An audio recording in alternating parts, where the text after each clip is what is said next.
ఇగో చూడండి, ఇగో ఇది ఏపీకి పోతున్నటువంటి 50 వేల క్యూసెక్కుల వాటర్ ఇది ఇట్లా వెళ్ళిపోతుంది ఏపీకి. తెలంగాణకు వస్తున్న కాలువ ఇగో గిది, ఇగో గింత ఇట్లా పోతుంది. తెలంగాణకు వస్తున్న కాలువ ఇగో గిట్ల వస్తుంది, ఏపీకి పోతున్న కాలువ ఇగో గిట్ల పోతుంది. ఏపీ వాటా ఎంత? కేవలం 31% పరివాహక ప్రాంతం.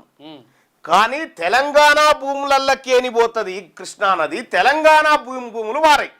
ఇదే పాలమూరు జిల్లాలో, పాలమూరు జిల్లా నుంచి పెద్ద పెద్ద నాయకులు పాలమూరు జిల్లా నుంచి ఉండి కనీసం పాలమూరు జిల్లాకు నీళ్లు మళ్లించలేకపోయారు. ఉన్నది ఒక్కటే జూరాల, జూరాల ఒక్కటే ఉన్నది.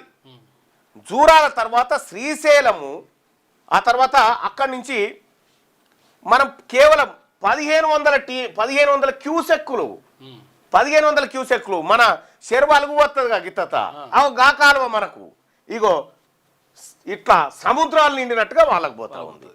అది వీళ్ళు సప్పుడు చేయరు, వీళ్ళు సప్పుడు చేయరు. 555 టీఎంసీలు దక్కాల్సిన తెలంగాణకు 299 టీఎంసీలే దక్కుతా ఉంటే వాళ్ళకి ఏం పోయింది?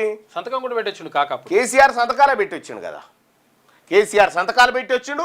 ఇవాళ ఈయన వాదిస్తా అని చెప్తా ఉన్నాడు. ముందుగానే ఎస్ఎల్బీసీ పూర్తి అయ్యి, ఎస్ఎల్బీసీ పూర్తి చేస్తే ఉమ్మడి నల్గొండ జిల్లా సస్యశ్యామలం అవుతుంది.